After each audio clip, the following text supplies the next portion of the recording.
It's hard to believe, but we are about 4 or so weeks away from the start of college basketball season. Cannot believe that we are so close to college hoops. Over the next couple of weeks, we'll have a lot of stuff on the, the College Hoops Daily feed with Zach Kroll. I'll do some preview stuff there. We'll kind of ramp up the coverage here. And obviously at Aaron Torres Online, we'll be talking plenty of college hoops as well, writing about college hoops, all that good stuff. But there were really about 2 or 3 big pieces of news in college hoops over the last couple of days that I do want to get to here on the Aaron Torres pod. And I would argue that none was bigger than what officially, finally, mercifully happened on Thursday as the last piece of the 2023-2024 Kentucky basketball roster finally arrived on campus. The kid's name, Zvonimir Ivisic. He is a 7'2" Croatian center. And if you don't remember this story, this was kind of a wacky story that we've talked about probably about 3 or 4 times over the last couple months. So Kentucky, their roster kind of came together late in the summer. They did add Trey Mitchell, big man from West Virginia. He's kind of a hybrid 3-4. He's about 6'8", 6'9". And then they went on an overseas trip to Canada. International trip's probably the right word. They play in a tournament there, the Global Jam. They win that tournament. But the issue becomes pretty straightforward. They're 2 legitimate big guys, Aaron Bradshaw, 5-star, potential lottery pick, and Agana Onyenso, a 7-foot sophomore. Both are out with foot injuries. And so you come out of that trip feeling good. You went 4-0, all that good stuff, but you don't really have very much size on the roster. You don't know when everybody's going to come back. And then seemingly out of nowhere, in late July, we just start to hear whispers that Kentucky is not only actively recruiting a kid named Zvonimir Ivisic, but that he's probably going to commit to Kentucky. Really talented player from Croatia. He was a guy that actually declared for the NBA draft last summer, went through the process, worked out for teams, was stateside, ends up withdrawing from the NBA draft. And just about everybody in the basketball community just assumes, okay, he's going back to his overseas team. He's going to play another year overseas. Then he'll declare for the draft in 2024. Instead, we get word that Kentucky is actively recruiting him. And then I believe it was August 1st. We get word that he has officially committed to the Kentucky Wildcats, and everybody's excited. Everybody's happy. I thought it was a really cool story that this international superstar is coming to play college basketball. Well, another 2 or 3 weeks pass. Not very much kind of newsworthy comes out of the Zvonimir Ivisic camp. And then it was really around the start of college football season. And I remember because we talked about it maybe in week 1 or week 2 or week 0 or whatever. We start to get word that this kid might not be admitted to the University of Kentucky. Very rare instance that I can think of, cleared by the NCAA. NCAA is like, okay, we're good. Go where you want to go. But it's actually Kentucky that says that you are not admitted to our school.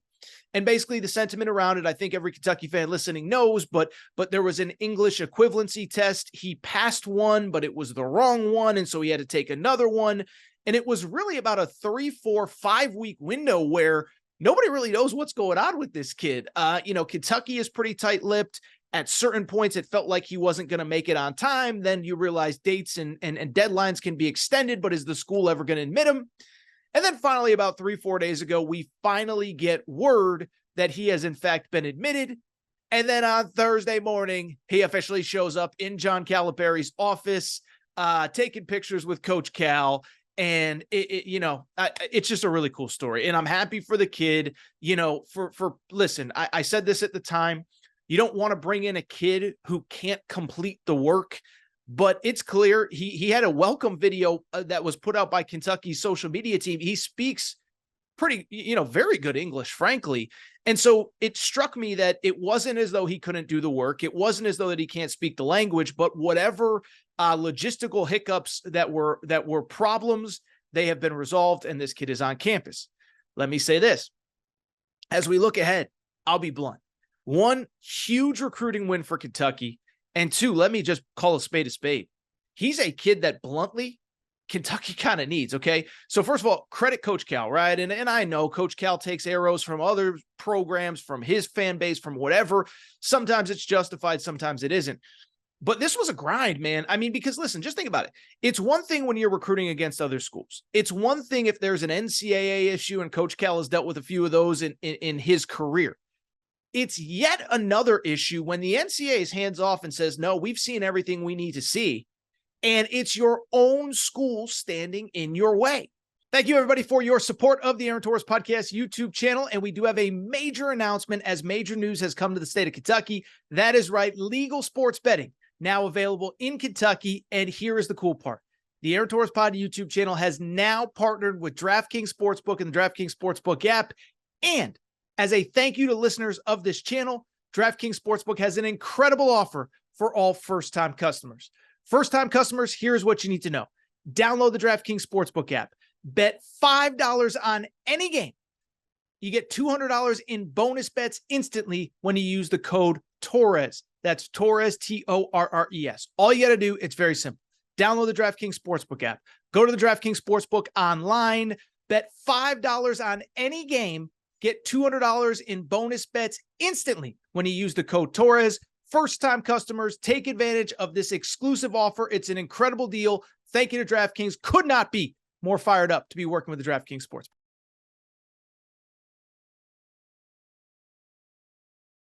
Again, this happens periodically, but it's generally at a Stanford or, Michigan. We had that situation with Caleb Love. I don't know that I ever remember, and maybe I'm wrong, but, a major, star recruit ever having an issue at the University of Kentucky.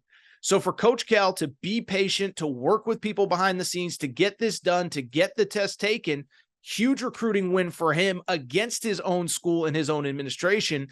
And it obviously goes without saying, he was recruiting against other schools that were trying to convince him, hey, don't waste your time with Kentucky. They're never going to let you in. They don't care about you. Come here. We'll get you in tomorrow. Talk to a few schools that were a little familiar with the situation. And they were like, yeah, bluntly, if he becomes available, we would love to have him. We would take him, etc. And so it was a major recruiting win for Cal. You needed this guy. And to me, that last part is the important part. You really, you bluntly, you need this kid for your 2023-2024 roster. Now, to be clear, I'm not calling him a superstar. I'm not saying he's the best player. And it is important to note, he's been held up. It's now October 12th as I'm recording into October 13th. And I bring it up because, I'm not saying they need him because they need him to average 22 points and 11 rebounds per game. International kid, new home, new country, new coaching staff, new teammates. It's going to take time. And with international players, it sometimes takes even longer. I've talked to people like kind of in that Tommy Lloyd, Arizona, ecosystem that basically Tommy Lloyd's kind of the international guru. And those guys say all these guys are a little bit different. Some it clicks right away. Some it takes a little bit longer, bluntly, some redshirt. That's obviously not the case here with Zvonimir Ivisic. So I'm bringing it up to say it's going to be a process. It's not going to happen overnight. He's not going to be a star overnight. But to me, this is just an important body to have on this team. One, we really don't know much about the injury issues with Kentucky's front court. Now, Kentucky did have their pro day on Wednesday night. It was streamed on ESPN Plus. And John Calipari said that both Aaron Bradshaw and Agana Nyenso, the two 7-footers on this roster, those guys are about 5 to 6 weeks away. And I think that's an interesting time frame. And I think it's an interesting comment from John Calipari, because is it 5-6 weeks away from being cleared? Is it 5-6 weeks away from being able to practice, from being able to play? Even in a best case scenario, you're talking about 5-6 weeks to be cleared and to be able to play. There's still going to be a ramp up. And assuming there's no holdups, even if you're back on the court in 5 or 6 weeks, I think you're talking a minimum of 2 full months before you're kind of at game speed and all that stuff. Well, we're smack dab in the middle of out of conference play 2 months from now. I mean, that's early to mid-December at that point. Beyond that, I think that it's worth noting, Cal said 5 to 6 weeks, and that feels like a best case scenario for 2 7-footers with lower body injuries. We know the history, and I'm not rooting against anybody. I'm not insinuating anything. But lower body injuries on big guys generally take more time to heal. You're extra cautious. Both these guys potentially have NBA futures. I've seen each of them kind of on NBA mock draft boards over the course of the summer. And certainly, especially with Aaron Bradshaw, a guy that's a potential lottery pick.